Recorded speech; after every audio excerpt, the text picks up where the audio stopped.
Salut les amis, j'espère que vous allez bien. On est parti pour la vidéo du jour. On est parti aussi pour une nouvelle semaine de travail avec, encore une fois, des matchs internationaux là, qui vont bientôt se terminer d'ici à mercredi. Donc on va récupérer petit à petit du monde du côté de l'entraînement au centre d'entraînement de Valdebebas. Et puis ce week-end, donc le point positif, c'est le retour du Real sur les terrains. Dimanche, 16h15 au Bernabéu. Le Real va recevoir Valladolid, match important parce qu'il y a peut-être encore d'infimes espoirs en ce qui concerne le titre de champion d'Espagne, même si moi personnellement je n'y crois pas beaucoup. Match important aussi parce qu'au final maintenant je pense surtout que l'adversaire du Real en Liga, c'est pas le Barça qui est devant, c'est plutôt l'Atlético qui est derrière et qui revient fort sur ce début d'année 2023. Les Colchoneros sont quasi intraitables et imprenables depuis le début d'année 2023. Donc attention à l'Atlético qui revient fort. Et puis c'est aussi un match qui va amener tranquillement et tout doucement vers la demi-finale de Coupe du Roi face au Barça. Et puis les échéances aussi en Ligue des Champions. Donc c'est un match important ce week-end face à Valladolid. On continue les amis avec les joueurs du Real qui seront sur les terrains ce soir avec leur sélection nationale. Du côté de l'équipe de France, on se déplace à Dublin pour affronter l'Irlande. On aura donc évidemment la présence de Tchouaméni et Kamavinga. On attend donc la composition d'équipe de Didier Deschamps pour savoir si les deux milieux de terrain du Real seront titulaires ou s'ils auront peut-être un petit peu de temps de jeu. Et autre information là aussi qui est importante, l'Autriche de David Alaba va affronter l'Estonie ce soir à 20h45. Pourquoi cette information est importante? Tout simplement parce que hier, en conférence de presse, Ralf Rangnick, le sélectionneur de l'Autriche, a confirmé que David Alaba allait disputer cette rencontre. Pour le moment, on ne sait pas s'il sera titulaire, s'il aura du temps de jeu, peut-être en seconde mi-temps. En tout cas, ce que l'on sait, c'est que David Alaba va avoir quelques minutes ce soir face à l'Estonie. Alors, s'il est titulaire, peut-être qu'il aura même une heure dans une heure. Je ne sais pas. En tout cas, il va jouer cette rencontre face à l'Estonie ce soir et c'est tout de même une information importante et positive. On rappelle que David Alaba n'avait plus joué avec le Real depuis le 21 février. C'était lors de la déculottée du Real à Anfield, le 5-2 au match aller. Il avait joué 20-25 minutes et puis il était sorti blessé. On rappelle aussi que David Alaba a connu de gros pépins physiques sur le mois de janvier. Donc c'est un joueur qui depuis 3-4 mois a quand même pas mal de problèmes physiques. Espérons que cette fois-ci ça soit la bonne, qu'il puisse revenir en pleine forme, qu'il n'y aura pas de rechute parce qu'il y a des échéances importantes dans les tout prochains jours et prochaines semaines pour le Real. Donc on va suivre ce soir David Alaba de retour avec la sélection autrichienne. On continue les amis avec les 2-1 des quotidiens madrilènes, le quotidien AS qui titre Brasil quiere à Ancelotti. Le Brésil veut Ancelotti, c'est pas plus compliqué que cela. Alors récemment, on avait vu pas mal de joueurs de la sélection brésilienne nous donner tout simplement leur ressenti, leur avis sur la situation d'Ancelotti en disant on a l'impression que lui veut aller du côté de la sélection et nous, au Brésil, on est prêt à l'accueillir. Et bien cette fois-ci, on a une information encore plus officielle, on va dire ça comme ça, et une information qui nous vient tout droit de la Fédération brésilienne de football, puisque c'est le président de la Fédération brésilienne de football qui a confirmé l'intérêt de la sélection brésilienne envers Carlo. Carlo est le favori des joueurs et des supporters. Voilà les mots utilisés par Ednaldo Rodriguez qui confirme donc un intérêt très sérieux de la sélection brésilienne envers Carlo Ancelotti. On va poursuivre les amis avec une déclaration dans le quotidien Marca du jour de Carlo justement qui répond aux nombreuses rumeurs qui entourent son avenir et la sélection brésilienne. Carlo qui nous dit « Je veux continuer au Real, je suis heureux.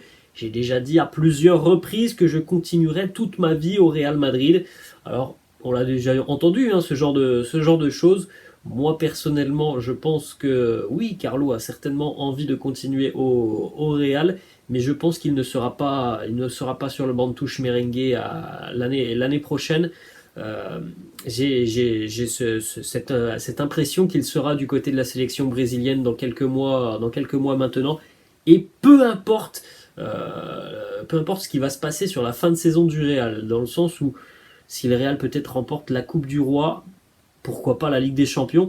Je pense sincèrement que même si il remporte la Ligue des Champions et la Coupe du Roi, je pense qu'il va se fixer peut-être ce dernier challenge exceptionnel d'aller entraîner la sélection brésilienne. Parce que en ce qui concerne les sélections, le Saint Graal, c'est, je pense, pour tout le monde, c'est de devenir sélectionneur du Brésil. Donc voilà, pour moi, je ne vois pas Carlo sur le banc de touche du Real l'année prochaine, peu importe le résultat de la fin de saison. Et évidemment, on en a déjà parlé, mais s'il y a un échec en Ligue des Champions et en Coupe du Roi, bon bah je pense que là, il y aura encore plus de chances de voir Carlo quitter le Real et aller direction le Brésil. On continue cette fois-ci les amis avec la une du quotidien Marca qui fait sa une sur Dani Ceballos et ce titre. El Atlético llama por segunda vez a Ceballos. Au final, on n'a pas de prolongation de contrat à l'heure actuelle en ce qui concerne Dani Ceballos. On en discute, mais il n'y a pas forcément d'avancée significative sur ce dossier Dani Ceballos. Et évidemment que c'est un joueur talentueux, c'est un joueur qui intéresse beaucoup de clubs, et notamment l'Atlético Madrid, qui est déjà venu pour la deuxième fois au renseignement, pas plus tard qu'il y a une quinzaine de jours. Donc de nouveau, l'Atlético a pris des renseignements sur Dani Ceballos. Il y a pas mal de clubs anglais aussi qui sont intéressés.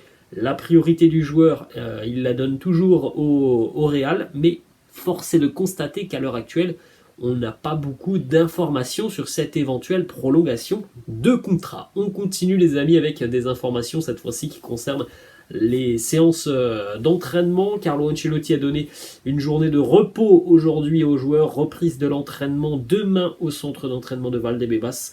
Ça sera à 15h. On va continuer avec une petite information qui concerne un joueur qui a déjà terminé sa trêve internationale, c'est Thibaut Courtois, puisque malheureusement Thibaut a été victime d'un petit pépin physique avec les Diables Rouges belges. Il était donc de retour déjà depuis près de 48 heures du côté de Madrid, victime d'une légère entorse à l'adducteur. Pour le moment, d'après les informations qui sont sorties ce matin, il devrait être disponible pour le Classico, donc dans une semaine, et la demi-finale retour de Coupe du Roi. En revanche, à l'heure actuelle, on ne peut pas trop se prononcer sur sa présence ou non ce week-end face à Valladolid. On termine les amis avec deux informations. Premièrement, info qui concerne peut-être le futur entraîneur, Julian Nagelsmann. Il va attendre un certain temps avant de prendre une décision sur sa prochaine aventure. Il est visiblement très choqué de la décision du Bayern, Julian Nagelsmann. Il ne s'attendait certainement pas à être viré, tout simplement, parce que c'est ce qui s'est passé. Donc il est un petit peu chamboulé par tout ça, Julian Nagelsmann. Et en ce qui concerne sa future destination, d'après Fabrizio Romano, il veut un projet sportif très intéressant. L'argent est quelque chose évidemment d'intéressant comme pour tout le monde, mais il veut surtout privilégier un projet sportif, et il n'y a pas que le Real évidemment qui peut être intéressé, et c'est quelque chose qu'il faudra suivre sur les prochaines semaines, parce qu'on parle beaucoup notamment de mouvements du côté de Tottenham, et il semblerait que les Spurs eux aussi soient à l'affût sur le dossier Julian Nagelsmann. Et on termine les amis avec une petite information du quotidien AS en ce qui concerne Erling Haaland ou Kylian Mbappé. Si jamais le Real Madrid avait à choisir entre l'attaquant norvégien et l'attaquant français, le club merengue préférerait Haaland. Bon, voilà, affaire à suivre, je ne sais pas, parce qu'à mon avis, il n'y aura aucun mouvement ni pour Haaland ni pour Mbappé cet été. En tout cas, aucun mouvement. Quand je dis ça, je pense que les deux ne quitteront pas leur club respectif cet été. Alors peut-être l'été prochain, en 2024, mais en tout cas, je ne m'attends pas à voir ni Haaland ni Mbappé quitter leur club cet été. Donc encore une fois, bon, c'est une information à prendre avec des pincettes, parce que voilà, c'est pas à l'ordre du jour pour le moment, le dossier Haaland et le dossier Mbappé. Voilà les amis, la fin de cette vidéo, j'espère que ça vous a plu. N'hésitez pas comme d'habitude à lâcher un petit pouce bleu. N'hésitez pas non plus les amis à vous abonner à la chaîne. Je vous laisse et je vous dis à la prochaine. Ciao.